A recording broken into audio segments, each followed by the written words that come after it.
मोदीजींचं परराष्ट्र धोरण म्हणजे गुलामगिरीचं धोरण आहे असं वाटायला लागलेलं आहे.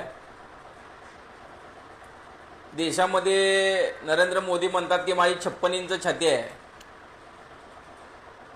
आणि मी काही करू शकतो असं म्हणणारे मोदी त्या डोनाल्ड ट्रम्पला एवढं का घाबरत आहेत? अमेरिका म्हणते की तुम्ही फक्त 30 दिवसच कच्चा तेल रशियाकडनं विकत घेऊ शकता.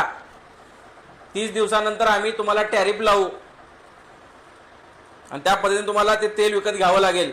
म्हणजे भारत या स्वतंत्र देशाने कुणाशी तेल घ्यावे, कुठल्या देशाकडून तेल घ्यावे, कुठल्या देशाकडून तेल घेऊ नये हे ठरवणारे अमेरिका कोण?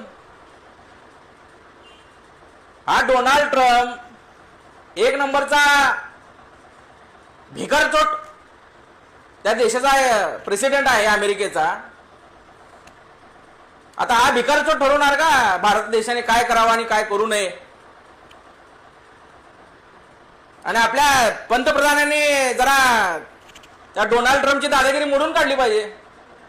तुम्ही या देशामध्ये जे पक्ष फोडलेत ना, तुम्ही आमची शिवसेना फोडली, अनेक पक्ष फोडून तुम्ही सत्ता गाजवली, स्वतःला विश्वगुरु म्हणताय, या देशाचा सर्वात मोठा किंग समजता तुम्ही स्वतःला, आणि त्या डोन्या ट्रम्पला तुम्ही घाबरता. अरे काय त्या अमेरिकेच्या अवकात काय? 150 करोडचा आपला देश, त्या अमेरिकेमध्ये किती लोकसंख्या आहे? तरी सुद्धा आपला 150 करोड लोकसंख्या असलेला देश आणि हा मामूली देश जो अमेरिका आहे तो आपल्याला धमकी देतो आणि आपला पंतप्रधान ती धमकी ऐकून घेतो. एक लाजिरवाणी गोष्ट आहे. आपल्या देशाचा इतिहास विसरू नका. नरेंद्र मोदींना माझं सांगणं आहे, कुणाची दादागिरी खपून घेऊ नका कुठल्या देशाची.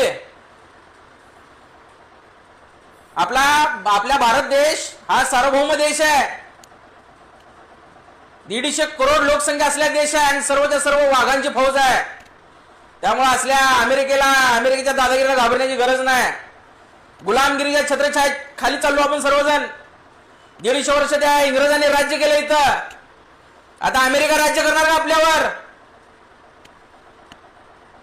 आणि हा अपमान एक भारतीय म्हणून आम्ही सहन करणार नाही. अमेरिकाची दादागिरी करते, दादागिरीची भाषा करते, वारंवार आपल्या देशातील पंतप्रधानाला बोलते की दादागिरी आम्ही खपून घेतली जाणार नाही. भले आम्ही भारतीय जनता पार्टीच्या विरोधात असो, अगर काही असो, पण नरेंद्र मोदी यांच्या बाबत जे काही वक्तव्य हे अमेरिका करते वारंवार, ते खपून घेतलं जाणार नाही. अरे ज्या अवकात काय डोनाल्ड ट्रम्पची एपिस्टन फाईल मध्ये त्यानं लहान लहान मुलीवर काय केलेला कांड सगळ्या देशाला माहित आहे.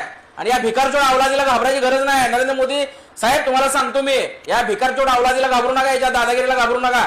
सडेतूर उत्तर द्या. आम्ही तुमच्या पाठीमागे आहोत. पूर्ण शिवसेना तुमच्या पाठीमागे आहे. तुम्ही फक्त त्या डोनाल्ड ट्रम्पला त्याची अवकात दाखवा. गुलामगिरीमध्ये आपल्या देशाला ढकलू नका. क्रांतिकारकांचा हा देश, आपल्या कितीतर क्रांतिकारकांनी आहुती दिली, आपले बलिदान दिले या देशासाठी, त्यांचा अपमान होऊ देऊ नका. या अमेरिकेला याची अवकात दाखवल्याशिवाय आता मोदीजी तुम्ही शांत बसू नका. जय महाराष्ट्र, जय हिंद, जय महाराष्ट्र.